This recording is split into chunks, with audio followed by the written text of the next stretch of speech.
वही रसखान, बसो ब्रज गोकुल गांव के ग्वारन।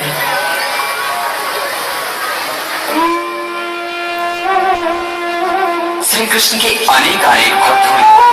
उन्हीं भक्तों में से एक नाम भक्त रसखान का भी आता है। 1558 ईस्वी दिल्ली में जन्मे सैयद इब्राहिम खान कृष्ण भक्ति की कविताएं लिखने के कारण कवि रसखान के नाम से प्रसिद्ध हुए। मुसलमान होते हुए भी कृष्ण भक्ति और उनके प्रेम की अविरल धारा प्रवाहित करने वाले रसखान के सवैये तो सचमुच रस के खान हैं। एक दिन खान साहब पान खाने के उद्देश्य से एक दुकान पर जाते हैं।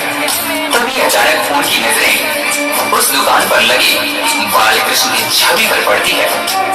उन्होंने उस पान वाले से पूछा, भाई ये नन्हा सा बालक कौन है जिसका इतना कोमल शरीर परंतु इसके पाँव में एक जूती तक नहीं?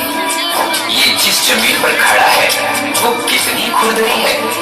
तभी पान वाले ने कहा, भाई खान साहब इसका नाम श्याम है और अगर इसके इतने ही फिक्र है तो आप ही इसके लिए जूते बना कर लाइए ना।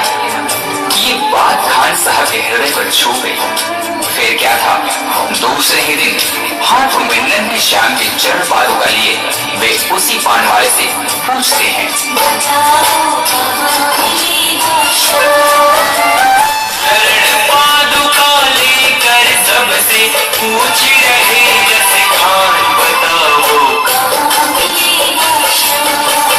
उस नन्हे श्याम की सूरत को अपने दिल में बसाए खान साहब चल पड़ते हैं और रास्ते में आने जाने वाले हर व्यक्ति से पूछते हैं, वो नन्हा सा बालक है, सांवली सी सूरत है, बाल घुंघराले उसके, पहनता मोर मुकुट है, नैन उसके कजरारे, हाथ नन्हे से प्यारे, बांधे पैजनिया पग में, बड़ी दिलकश है नजारे, घायल कर देती है दिल को उसकी एक मुस्कान बताओ। श्री कृष्ण ने देखा कि यह भक्त मुझे नन्हे श्याम के रूप में ढूंढ रहा है, वह तो मुझे इस रूप में पहचान भी नहीं पाएगा।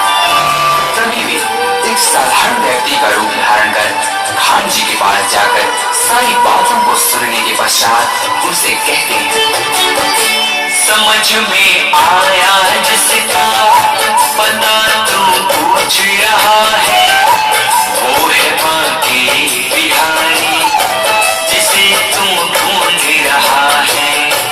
कहीं वो श्याम कहता, कहीं वो कृष्ण मुरारी, कोई सांवरिया कहता, कोई गोवर्धन धारी, नाम हजारों ही है उसके, कई जगह में धाम बताओ।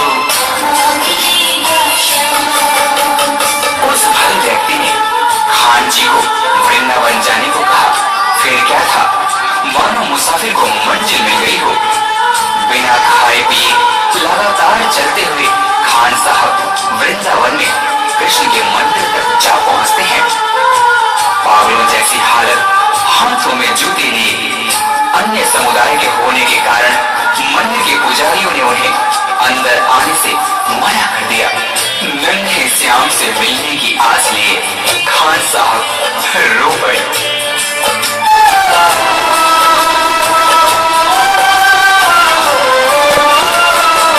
मुझे ना रोको भाई, मेरी समझो मजबूरी, शाम से मिलने दे दो, बहुत है काम जरूरी, सीढ़ियों पे मंदिर के डाल कर अपना डेरा, कभी तो घर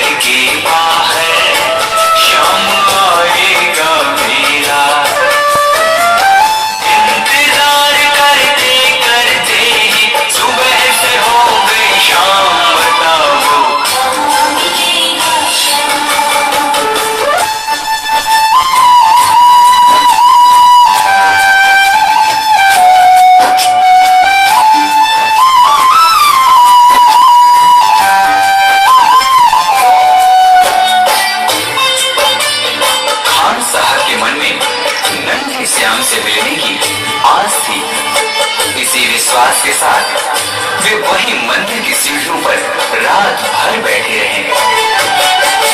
जाग कर रात बिताई, भोर होने को आई, तभी उसके कानों में कोई आहट सी आई।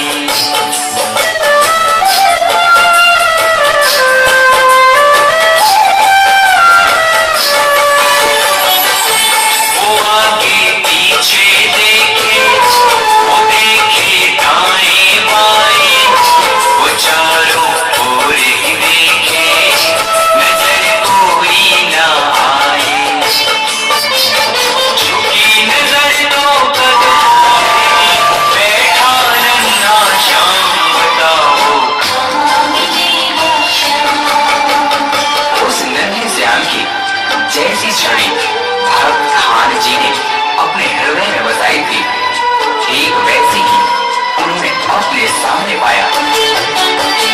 खुशी से गदगद होकर गोद में उसे उठाया, लगा करके सीने से बहुत ही प्यार लुटाया। पादुका पहनाने को पाँव जैसे ही उठाया, नजारा ऐसा देखा कलेजा मुंह को आया। कांटे चुभ चुभ करके खाया, कांटे चुभ चुभ करके खाया, हुए नन्हे पाँव बताओ। खान साहब ने श्याम के भाई पाँवों को देख रो रो कर उनसे कहा,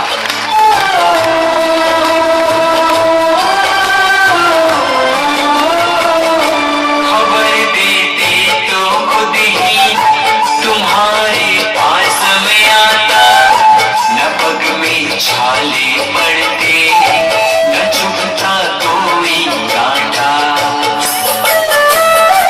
परंतु उस मूड बंसी वाले ने मुस्कुराते हुए खान जी से कहा, छवि जैसी तू मेरी बसा के दिल में लाया, उसी ही रूप में तुमसे यहाँ मैं मिलने आया। गोकुल से मैं पैदल आया, तेरे लिए विजहाम भाव के। तभी से खान जी श्याम नाम के भक्ति रस में ऐसे डूबे कि उन्हें रस खान के नाम से जाना गया। भाव के भूखे हैं भगवान,